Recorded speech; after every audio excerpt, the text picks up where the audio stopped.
The Post Falls School District hopes to pass a bond in the Kootenai County March 10th special election.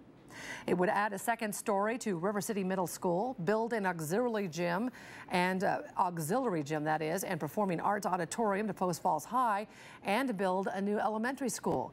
KXY4's Caiti Currey working for you. She talked with the superintendent about that bond. Currey Elementary School is designed to hold 550 students. Currently, 670 students are enrolled here. This means operations have to get a little creative around here, starting with 4 separate lunches. What are we having for lunch there? It's like a game of chess, figuring out what grades will go where and when, to make sure everyone can fit. We need to do something, and we need to do it pretty darn quickly. Superintendent Jerry Kane says just adding more portables to help with overcrowding at Prairie View Elementary is not a viable option or a long-term solution. There's already 100 students in portables, creating problems when it comes to communication, infrastructure, and even safety. We've been as creative, and our staff has just been super flexible, but really it's not in the best interest of our kids or our staff to continue this.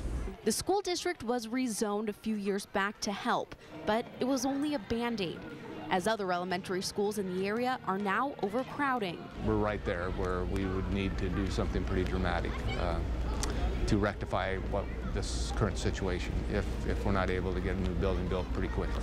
Kane says depending on how overcrowded individual grade levels get, siblings may wind up going to separate schools.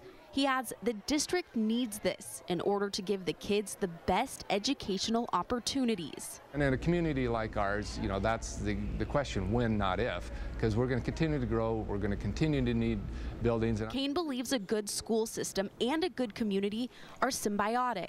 There's no separating the two. We've had some great support from our community in the past, but we don't want to assume anything, so it's important that we get information out. If the bond and levy pass, it will not raise taxes. The bond needs a supermajority of 66% and 2/3 vote to pass. The superintendent tells me that where I'm standing right now used to just be all grass fields. But as you can see now, many different developments have started to pop up around the area, and that is why this bond passing is so critical.